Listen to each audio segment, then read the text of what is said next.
identical twin is like living with a mirror that has its own agenda. For 28 years, I shared everything with my sister Madeline. Same face, same voice, same silver blonde hair that our grandmother always said marked us as true Blackwoods. But we couldn't have been more different on the inside. I'm Emma Blackwood, the twin who chose a quiet life running a small art gallery in Boston. Madeline became a high-powered investment banker in New York, collecting designer labels and wealthy boyfriends like trophies. Our parents were prouder of her, naturally. Who wouldn't prefer a daughter who made millions over one who spent her days hanging paintings? But our grandmother, Catherine, was different. She saw through the surface similarities, understood who we really were beneath our identical faces. While our parents fawned over Madeline's banking success, Grandma quietly supported my passion for art, helping me open my gallery when no one else would. "You have a gift, Emma," she'd tell me during our Sunday afternoon teas in her Victorian mansion. "You see beauty where others see only dollar signs." Those afternoons were sacred. Madeline never came. She was always too busy with work. But that was fine with me. It meant I had Grandma Catherine all to myself. Then came the call that changed everything. I was in my gallery, hanging a new collection, when my phone buzzed. My mother's voice was tight with barely controlled grief. "Emma, it's Grandma Catherine. There was an accident."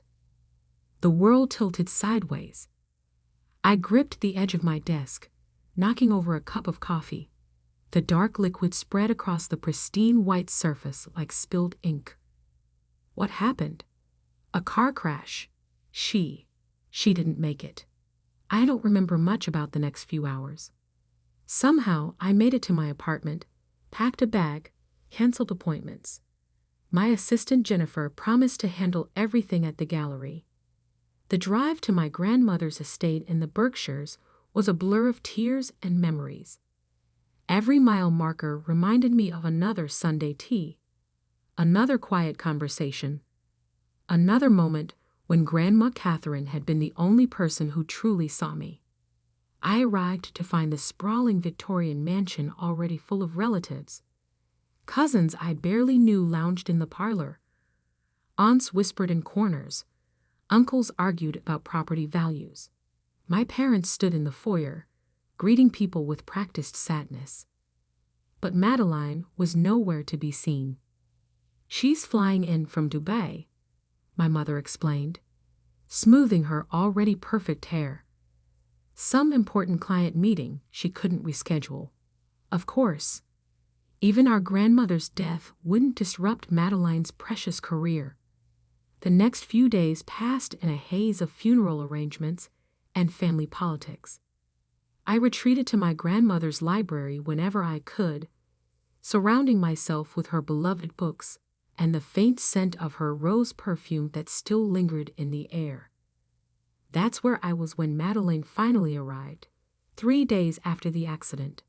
"Oh good, you're here," she said, dropping her Hermes bag on an antique table. "Have they read the will yet?" No hello, no tears, not even a pretense of grief. "She's barely cold," I said, my voice tight with anger.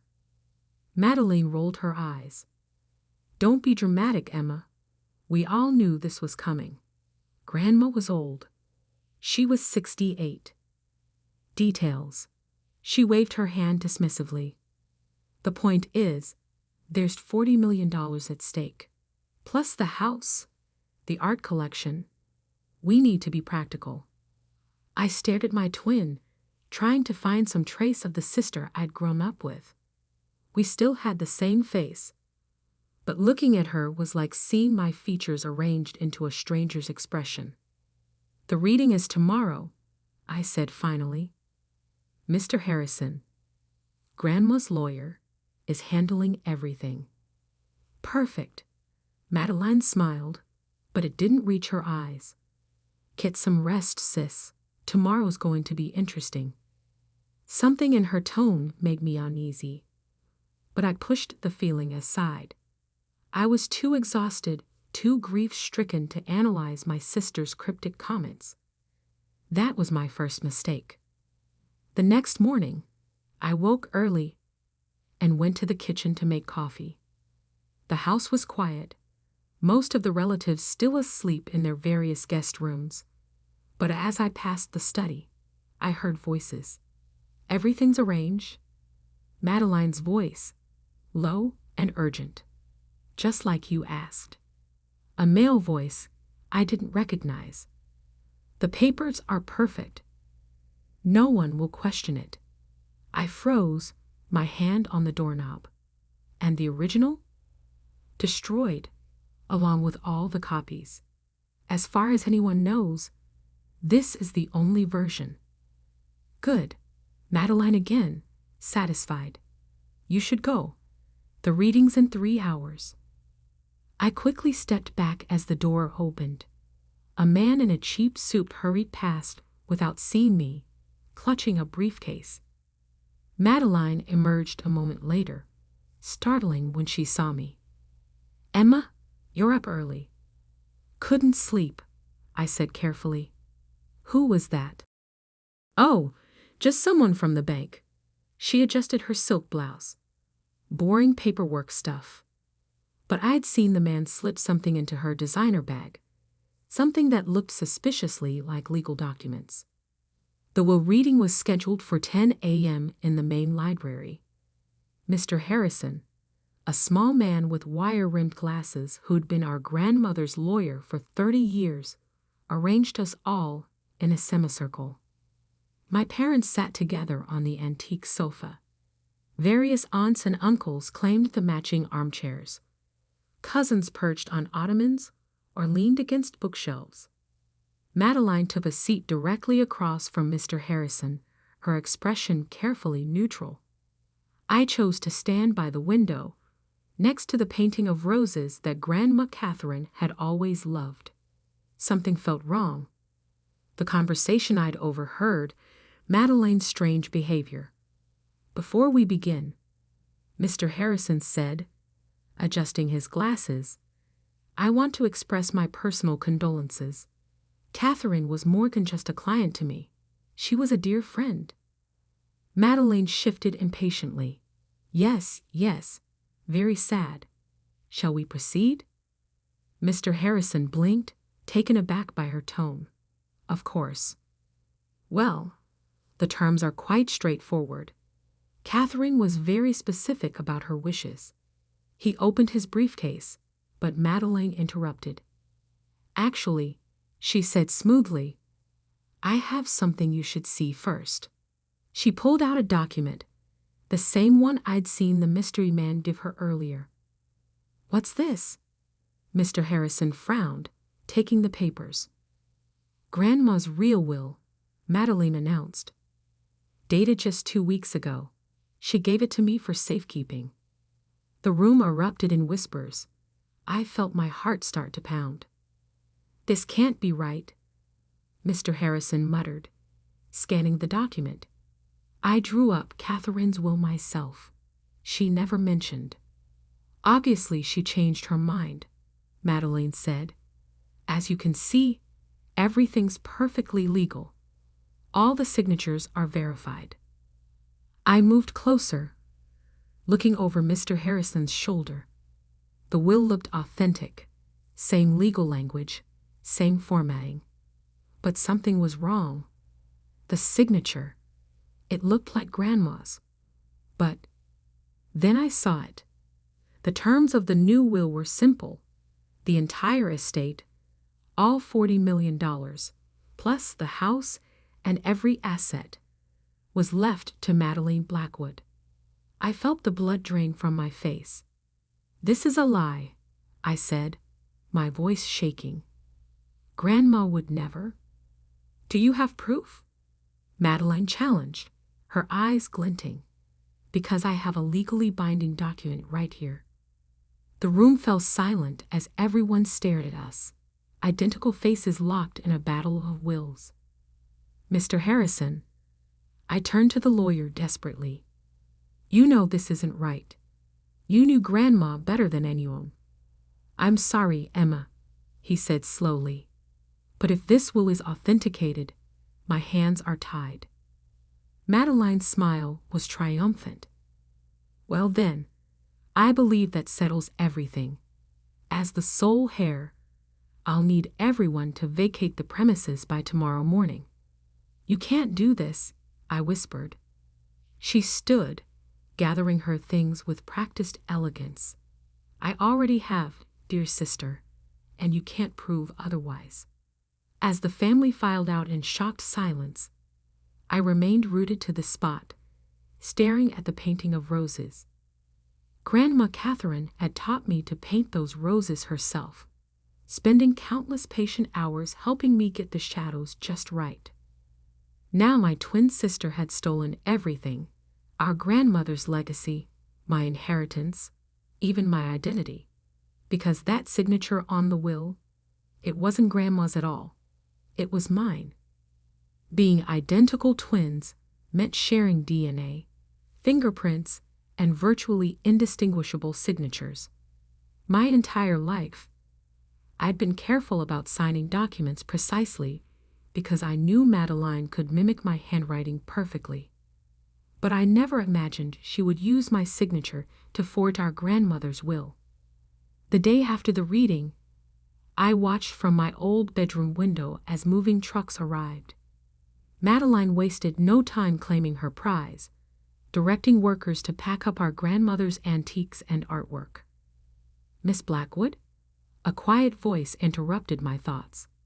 I turned to find Agnes, our grandmother's housekeeper of 20 years, standing in the doorway.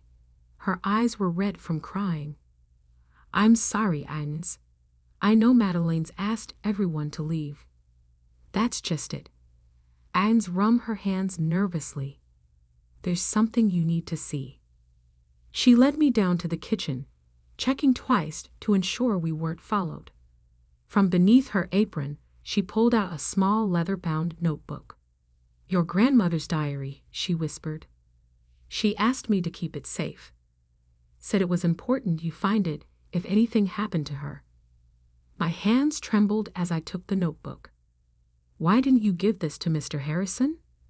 Because Ms. Madeline was watching him like a hawk. But that's not all. Agnes glanced around again before continuing. The accident, it wasn't random. My blood ran cold. What do you mean? The day before, your grandmother was upset. She discovered something about Ms. Madeline, something to do with her banking work. She made some calls, said she needed to fix things. I opened the diary with shaking fingers. The last entry was dated the day before the crash. Called Marcus about M's activities at Sterling Bank. The numbers don't add up. Offshore accounts, missing client funds. She's been stealing millions. I can't stay silent. Emma deserves to know the truth about her sister. Tomorrow I'll. The entry ended there. Tomorrow never came. There's more, Agnes said. The morning of the accident, I overheard Ms. Madeline on the phone in the garden. She said something about taking care of it today and making it look accidental. The diary slipped from my fingers. Are you saying? I'm saying be careful, Miss Emma. Your sister, she's not who you think she is. A sharp voice cut through our conversation. Agnes, why aren't these boxes packed yet? Madeline stood in the doorway, her eyes narrowing as she saw us together. Agnes quickly gathered some cleaning supplies and hurried out. Still here, Emma. Madeline's tone was honey-sweet poison. I thought I made it clear the house needs to be emptied. I met her gaze steadily. Did you kill her? The question hung in the air between us. Madeline's smile never wavered. What an awful thing to suggest, she said softly. Grief makes people say such terrible things. She knew about Sterling Bank. I pressed. About the missing money. Something flickered in Madeline's eyes. Surprise? Fear? But it was gone instantly.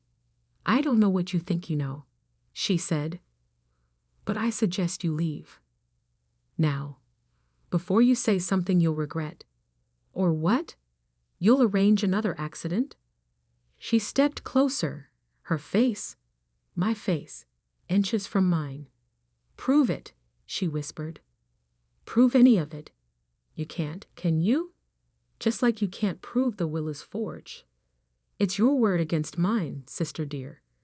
And I have $40 million worth of lawyers on my side. She was right. I had no proof, just a diary entry, a housekeeper's statement, and horrible suspicions. But I had something else, the truth about who I was, who we both were. You forgot one thing, Madeline, I said quietly. Grandma didn't just teach me about art. She taught me about family history, about the Blackwood legacy. Boring stories about dead relatives, she scoffed. What's your point? My point is, I know things you don't. Things about this house, about Grandma's real fortune. Things she only shared during those Sunday teas you were too busy to attend.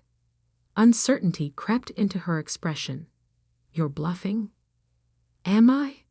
I smiled, channeling her own cold confidence. Guess you'll find out. I walked out of the kitchen, feeling her eyes boring into my back. At the front door, I paused. Oh, and Madeline? Don't touch the painting of roses in the library. Some art is worth more than money.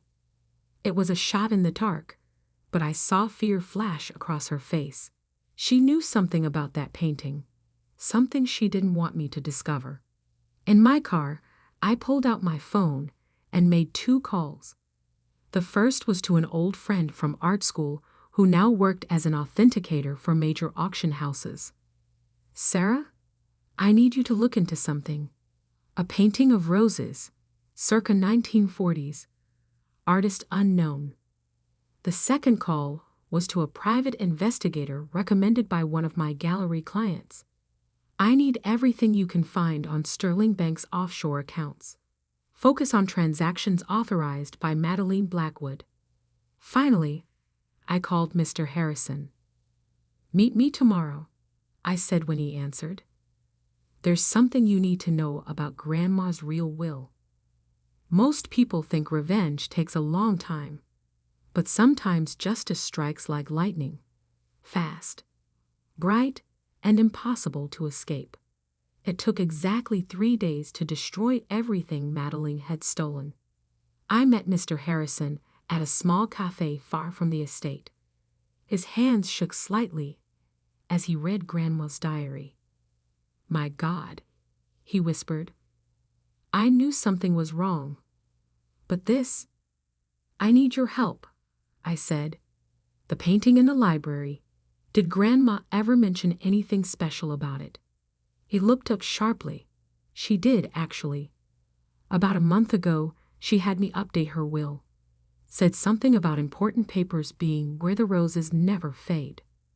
My heart raced. The painting.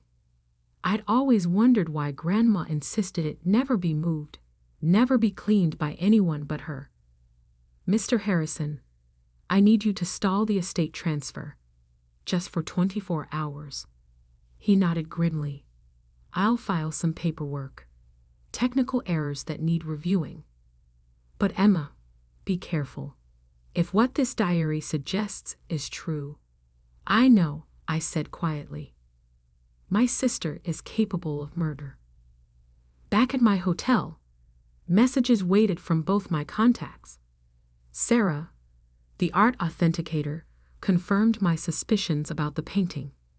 The private investigator's findings about Sterling Bank were even more explosive. I took a deep breath and made one final call to the FBI's Financial Crimes Division.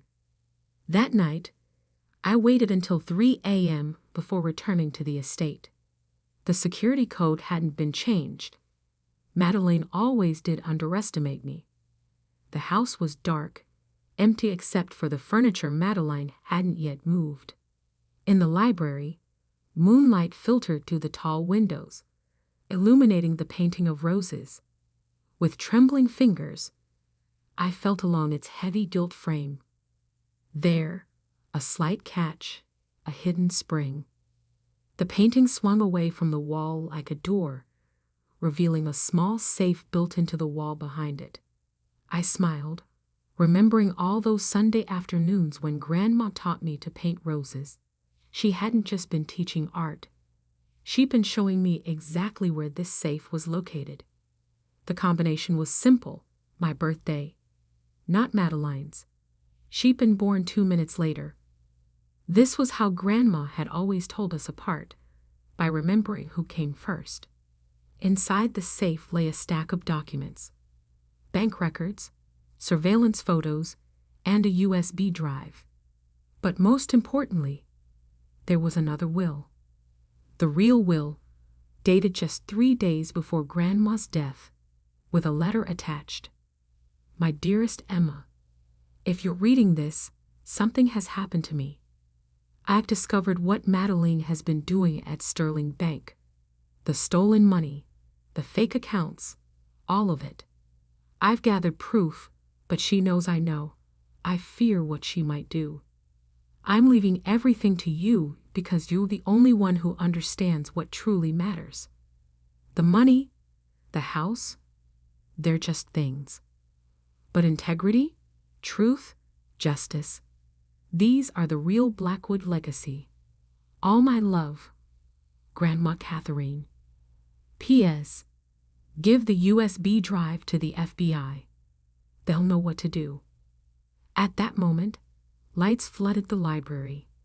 Madeline stood in the doorway, her face twisted with rage. "How did you know?" she demanded. "Because I paid attention," I said calmly, despite my pounding heart. "All those Sunday teas you missed. All those boring family stories you ignored. Grandma wasn't just sharing memories. She was leaving clues." "Give me those papers," she snarled, stepping forward. "It's too late," I replied. "The FBI already has copies of everything. They're probably at Sterling Bank right now, seizing records of all your offshore accounts." Her face went pale. "You're lying." "Am I? Check your phone." As if on cue, her phone buzzed. Her hands shook as she read the message. "No," she whispered. "No, no, no." "Yes," I said quietly. "It's over, Madeline. The fraud, the fake will, and—" I held up Grandma's diary. The truth about her death. She lunged for me, but never reached me. FBI agents emerged from the shadows, where they'd been waiting all along. I watched as they led my sister away in handcuffs, her perfect composure finally shattered. The aftermath was a whirlwind of headlines. Bank Herrested FRAUD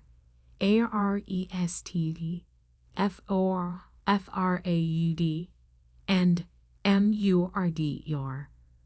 Twin sisters, inheritance battle, REVAL, DADY Heskijin, Sterling Bank SKADAL, Bly Alhiones, in CLIENT Philandes messing.